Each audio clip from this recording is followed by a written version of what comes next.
Well, hey, this is Art with TinySipHouse.blogspot, and I'm here with a couple of friends who just completed their tiny house. So this is Sarah Trahan and Wilson Savoy, and together they built this house for Sarah.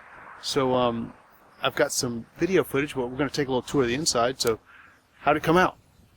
Not done, but beautiful. 95% done. Yeah, and you guys did an incredible job of 6 weeks, Yeah. not full-time, Took a lot of breaks. and from start to finish. Yeah. Yeah. And Sarah's getting ready to tow this to Arizona to study medicine. And this is going to be your home for the next... 4 or 5 years. I've noticed you've got a lot of personal touches in here. I really like the reclaimed door with the arch on top and a lot of windows, a lot of salvage material. A lot of solid material. Stuff from Opelousas, from one of my friend's dad. He collects reclaimed wood and just stuff that reminds me of home. It's kind of funky and cool. Yeah, the inside is really warm with that your touch. I can tell a little bit about your personality from the decorations inside. Can we take a look inside? Yeah. So Wilson, you were the primary contractor, I guess, on this. Yeah, when I could be here, and then I started leaving because I'm a musician, so I began to leave a lot on tours, and she would take over, and she did a lot on her own without me.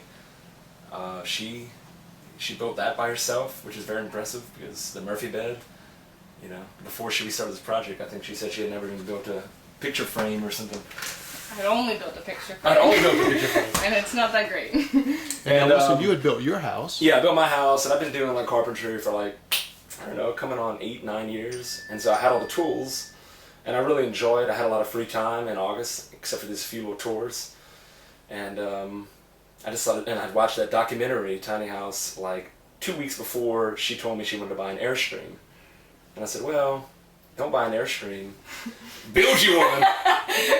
And so we decided to build this machine. We went and bought the trailer. You know, a lot of it was just like very, very like rush, because we knew we had this deadline of today. So she bought a trailer, the only thing they had in stock, very good trailer, but it was somewhat low to the ground and it was made for towing cars. So the back of it tilted down. And later on, of course, we realized that was a lot of problems. We had to build up the floor.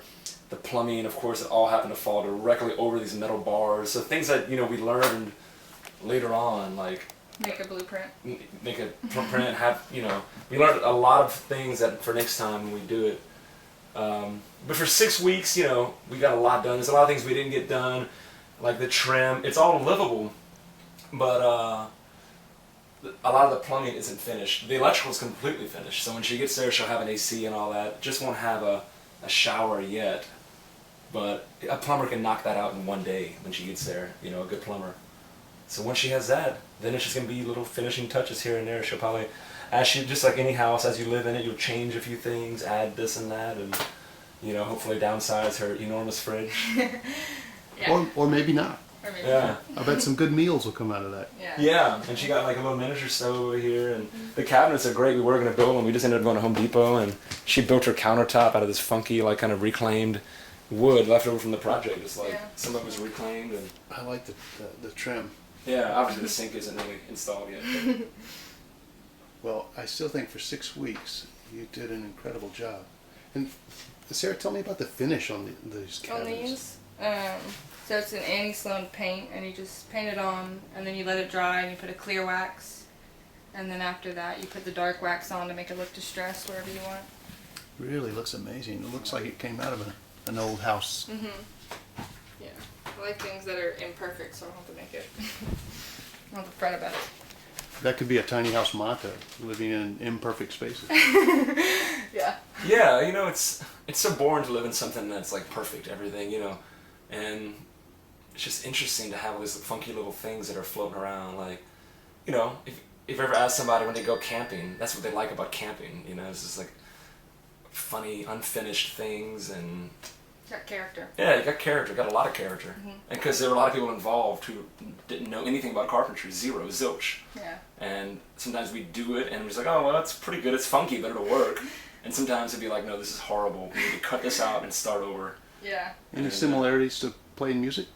Yeah, actually, it's all by ear, you know. You just start out, you don't really know what you're going to do, you improvise. You know, and just like a song, the most important part of a song is the beginning and the end. That's what people remember. So everything in the middle was just a memory, and it's been a fun trip, you know. But it's a lot of improvisation. We just figured it out as we went along. We had no plan. Yeah. We went to meet with one of her friend's dads or stepdads, who's an architect, and he drew up something, but we didn't follow it at all. Zero. We Everything just started just, building like, the floor. Birthed itself. This guy named Art came over here a lot and helped us out, gave us some advice. He's built a lot. Oh, wait, here he is.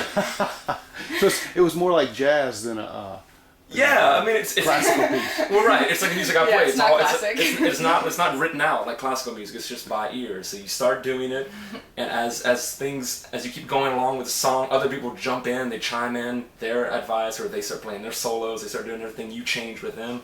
This little stoner dude said, "Hey, why don't you put the window upside down?" And so we did it, and we liked the way it looked, you know. And just like different people involved, so all these weird little people that were involved all had their input, and it affected the final outcome of it. And after she's in it for 2 or 3 months, it's going to be completely done and ready and much more comfortable, you know. Completely done? And Sarah, Sarah, it should be done after a week once you get there. You know. Sarah, you made the bed, I did, yeah. and it's a Murphy bed. It's a Murphy bed. My mom was here when I did it, and I cursed a lot. And I put it here. I was going to fold it up this way, and I thought I had a great idea. Just put like a mattress and plywood, and it would fold up. But it was just too bulky, and kind of followed a plan online. It made the shelves like legs, and it's got a magnet to keep it up.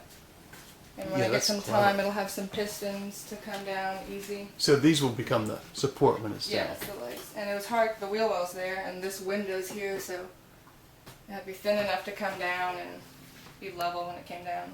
Originally, we were gonna have a bed come out of the ceiling, like on chains, but never got that figured out, you know. But that would have been fun, because then the closet got in the way too. We Yeah. added the closet like a last minute thing. Right. We're like, hey, wait a minute, you're a girl and you buy a lot of clothes.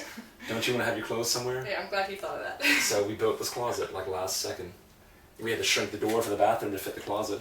You know, once again, if we would have had a plan, Well, all you know, this would come have on, helped. you guys. You had 6 whole weeks to finish this project. I can't believe you I couldn't think considering engineer a 6 weeks. hanging bed. And honestly, if you actually add up the number of hours and divide it by work days, what would it be? 15 days. 15 days of work. 12-hour days. 15 If you days. consider 12-hour days, 15 days, to go from a basic, you know, open air utility trailer or whatever, or yeah, to this 15 days of work of 12-hour days. Not bad. And a And lot of under those I was probably gone. If you consider days, I was gone for probably 3 or 4 of those 15 days. So there's a lot of people out there still who've been wanting to build a tiny house for years and researching it till almost to death and still haven't begun. Mm-hmm. You have any advice for those people? I mean, you learn the most by doing things. You can study something all you want, but you just got to put your foot in. Like, just go buy the trailer and start doing it. Yeah. So many people always tell me, like a lot of times, like, man, I've always wanted to do that. I've always wanted to do this or that, whatever it is. And I just say to them, well, why don't you just do it? What's stopping you? Oh, they got kids and got these kind of things. I mean, if you really truly want to learn how to play an instrument or how to build a tiny house or whatever, you just got to go do it. You just got to jump in. It's like when you jump in a pool. You don't put your foot in. No, you just jump in and you just do it and get it done with. Once she bought the trailer, that was a nail in the coffin. We had to go from that point on. So once we bought a $3,500 trailer, there was no turning back. Yeah, And and it hasn't been a lifelong dream for me. I saw the documentary and I was like, I would never live in something that small. But then looking at housing, I was like, I don't want to live in anything in Arizona, and I'd love to learn something like that. And what's great about it, even after a couple of years, if she decides, okay, I want more space, Yeah. and she buys a house or rents a place, this can go in the backyard, rent it out, can rent this out for a couple $100 a month. You know, it's going to pay for itself almost within a couple of years. It'll be totally paid for. And then the rest of her life, she'll have a guest cabin, guest cottage that people can stay in, or, you know, a playhouse. Well, y'all did an impressive job. And, Thank you. Thank you. And both of you for a short amount of time and no real building plans to go from, just ad-libbing like Yeah. music. Great job. Thank you.